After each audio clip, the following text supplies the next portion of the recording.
Every community has its own unique story, and Milpitas is no exception. Hello, I'm Bob Burrow with the Milpitas Historical Society, and this is the entrance to one of the last remaining ranches in Milpitas. So today we're going to go visit with Mabel Mattos, a historian with a heart that, well, let's go meet Mabel.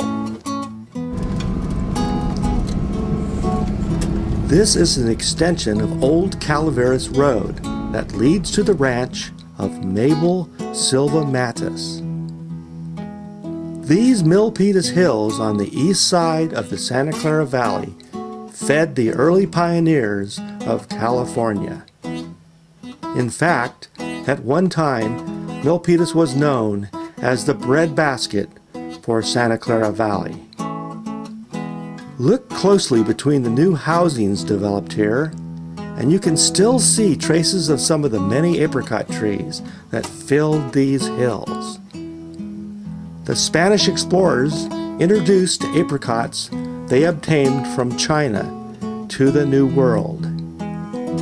Apricot trees were first in the gardens of Spanish missions. In 1792, in this area, 40 miles south of San Francisco, the first major production of apricots was recorded.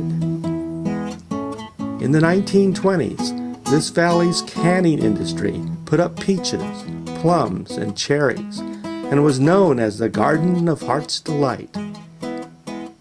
Thanks to Mabel and her family, a lot of California's gold can still be seen here, harvested amongst her rich Milpitas garden, or milpa.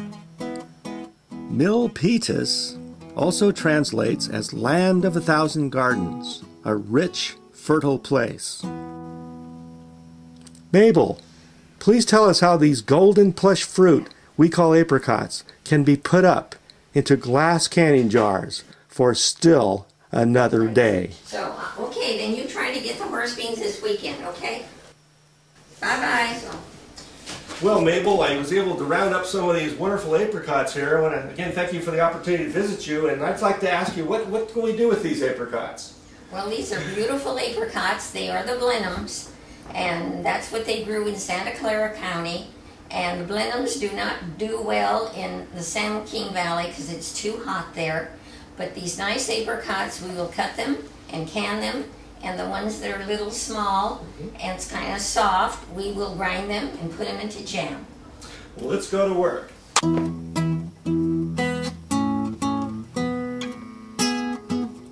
Well, first of all, we have to cut these apricots. And I don't know if you did it when you were a child in Santa Clara County. But anyway, this is the way you do it.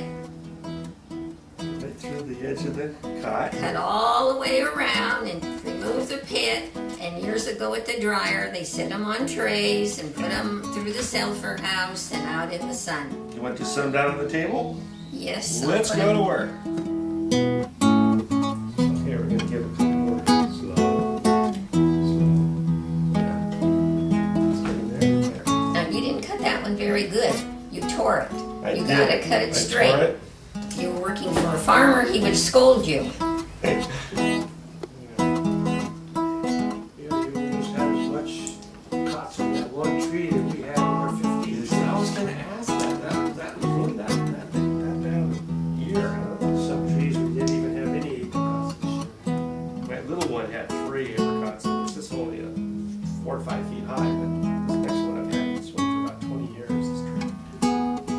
Now these are going to be put up into a jar for... Yes, for winter, for you to eat. I see. Okay. Okay, our next step is to wash this fruit real good and put it in the kettle with the sugared water and get it ready to can.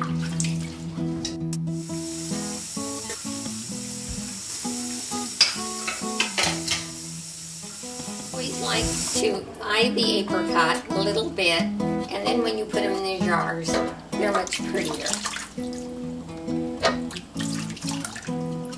Takes a little more time, but most people don't bother. If I have time, I do it. If I don't, I don't.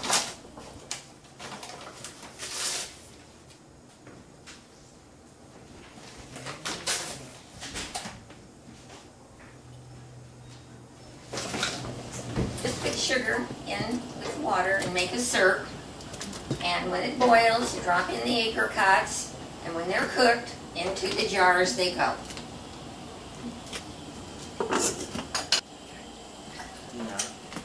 These jars are, I just washed them in soapy water, and then later on I'll put them in a kettle with hot water and let them boil, get sterilized before we put the fruit in the jars.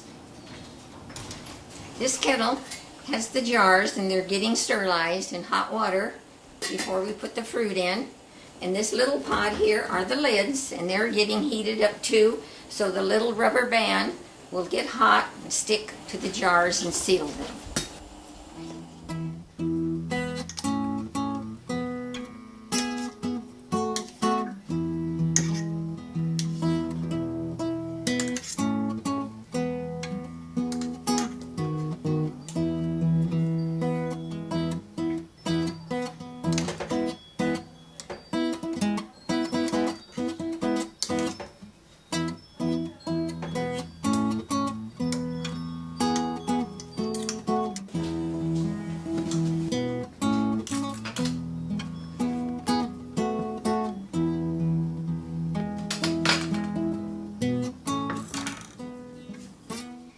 My mother always taught me to wipe the top of the jar and dry it up a little bit so that your lid, the little rubber on your lid, will seal.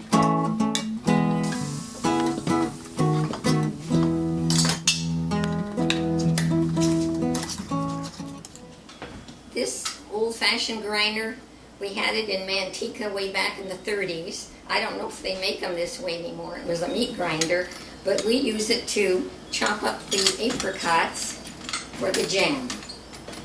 It's like a treasure.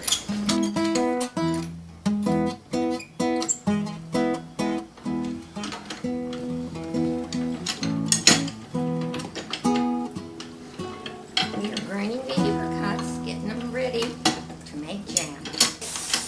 Measure right here, and that's going to give us about 4 pints. Okay, there you go. I always use Sure Gel pectin for my jam, and it always says to use 1/4 of a cup of lemon juice, and that helps keep the color and it helps thicken.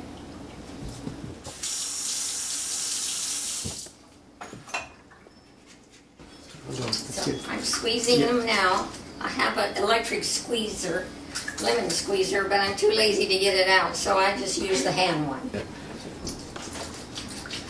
Okay, it's time for the sugar. They need 7 cups of sugar. I'm going to put it right in here at the top line. Boy, this bowl's been used how many times now for all these years, but that's it. 7 cups of sugar. We cook the fruit first, make sure it's cooked. Then we add our sugar, and when it comes to a boiling point, let it cook a little bit, then you pop it in the jars. I'm adding the Sure Gel. I like this pectin to the jam to make it help it get thick. And if you don't use the pectin, then you have to cook the jam an awful long time, and it gets dark. This way it keeps its pretty color. We also add lemon juice for the jam. Keeps its color and helps make it thick. We're lucky that we have a lemon tree, so we always have plenty of lemons. I'm getting ready to put the sugar into my jam, and it's 5 cups of pulp and a lot of sugar. That's what makes it so good. 7 cups of sugar. I tried making it with less and it just doesn't come out right. Bring your jam to a full rolling boil. That doesn't stop bubbling when stirred in high heat. Boil 30 seconds, stirring constantly, and remove from heat and fill your jars. This looks like a full rolling boil, and I'll let it boil for 1 minute and then take it, remove it from the fire, and it's ready for the jars. I'm skimming some of the foam that collects when you make jam. It's not very much, but it just makes it prettier in the jars. Taking the jars out of their hot water bath,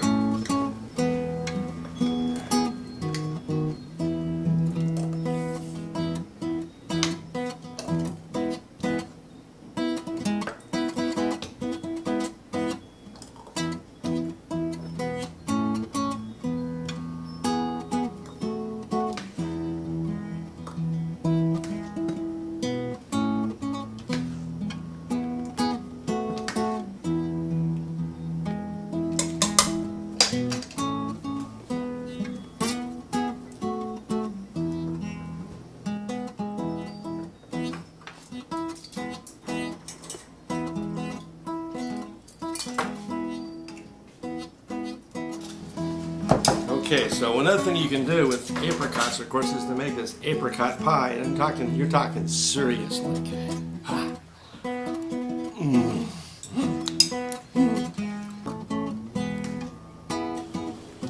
For my apricot pie, I cut the fruit and I mix sugar, cinnamon, and minute tapioca to thicken it, and pour it over the fruit and put it in my pie crust and wrap it up good and put it in the freezer, and you have lovely apricot, delicious apricot pie in the winter. Take a canning and making jam. I was never raised with a farmer's daughter before, so it makes it a little tough to put this much work into something like this. You just never realize how much work went in at the farmer's daughter's house. This is Emily, and this is Sarah, my granddaughters. They're twins, but you never know it. And so they are helping to cut apricots to put up. I don't know if they like their job or not, but anyway, they're helping their grandmother.